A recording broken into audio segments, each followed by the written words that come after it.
2 লাখ টকা সোমাব আপোনাৰ একাউণ্টত হিমন্ত চৰকাৰে সকলোকে দিব 2 লাখকৈ টকা 2 লাখ টকা সোমাব আপোনাৰ একাউণ্টত হিমন্ত চৰকাৰে সকলোকে দিব 2 লাখকৈ টকা হিমন্ত বিশ্ব শৰ্মা চৰকাৰৰ এক বৃহৎ ঘোষণা প্ৰথমে ভিডিঅটো শ্বেয়াৰ কৰি দিয়ক যাতে সকলোৱে লাভ কৰিব পাৰে 2 লাখ টকা হিমন্ত বিশ্ব শৰ্মা চৰকাৰৰ এক বৃহৎ ঘোষণা প্ৰথমে ভিডিঅটো শ্বেয়াৰ কৰি দিয়ক যাতে সকলোৱে লাভ কৰিব পাৰে 2 লাখ টকা ৰাজ্যৰ 1 লাখ নিবনুৱা যুৱক যুৱতীক ৰাজ্য চৰকাৰে দিব 2 লাখকৈ টকা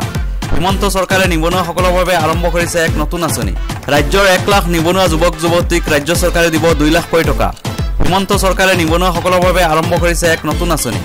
কিন্তু এই টকা কেনেকৈ পাব তিনিটা কিস্তিত নিবনুৱা যুৱক যুৱতীৰ একাউণ্টত দিয়া হ'ব টকা কিন্তু এই টকা কেনেকৈ পাব তিনিটা কিস্তিত নিবনুৱা যুৱক যুৱতীৰ একাউণ্টত দিয়া হ'ব টকা কিন্তু এই টকা কেনেকৈ পাব তিনিটা কিস্তিত নিবনুৱা যুৱক যুৱতীৰ একাউণ্টত দিয়া হ'ব টকা ক্ষুদ্ৰ আৰু মজলীয়া ব্যৱসায়ৰ বাবে এই টকা দিয়া হ'ব কোনো বেংকৰ গ্যাৰান্টি নালাগে এই টকা পাবলৈ ক্ষুদ্ৰ আৰু মজলীয়া ব্যৱসায়ৰ বাবে এই টকা দিয়া হ'ব কোনো বেংকৰ গ্যাৰান্টি নালাগে এই টকা পাবলৈ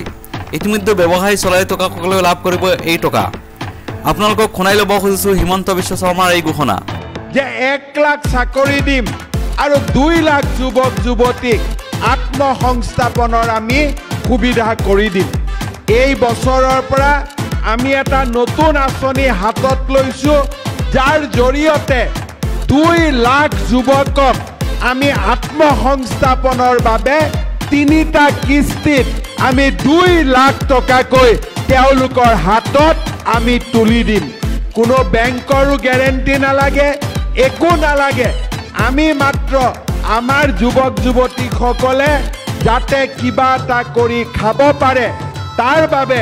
আমি 2 লাখ যুৱক যুৱতীক আমি 3টা কিস্তিত 2 লাখ টকা আমি দিয়াৰ বাবে ব্যৱস্থা হাতত ল'ম তৃতীয়তে আমাৰ যিমান ডেকা ল'ৰা আছে এই ডেকা ল'ৰা 2 লাখ ডেকা ল'ৰাক আমি আত্মসংস্থাপনৰ কাৰণে 2 লাখ টকাকৈ বেংকৰ পৰা কোনো মৰ্টগেজ নোহোৱাকৈ আমি অনুদান দিয়াৰ ব্যৱস্থা কৰিম দুখীয়া নিবনুৱাৰ স্বাৰ্থত এই ভিডিঅ' শ্বেয়াৰ কৰি দিয়ক যাতে কোনো নিবনুৱাই এই আঁচনিৰ পৰা বাদ নপৰে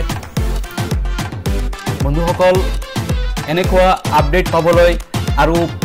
PMAYG চৰকাৰী ঘৰৰ বিষয়ে অৰ্থাৎ জিঅ'টেক ঘৰৰ বিষয়ে জানিবলৈ এই পেজখন ফলো কৰি ৰাখক কথাবোৰ খবৰবোৰ যিবোৰ মিডিয়াই প্ৰকাশ নকৰে PMAYGৰ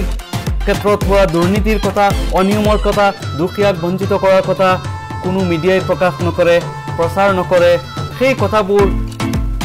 প্ৰচাৰ হ'বলৈ প্ৰকাশ হ'বলৈ এই পেজখন ফলো কৰি ৰাখক আৰু বেছি বেছিকৈ শ্বেয়াৰ কৰক ধন্যবাদ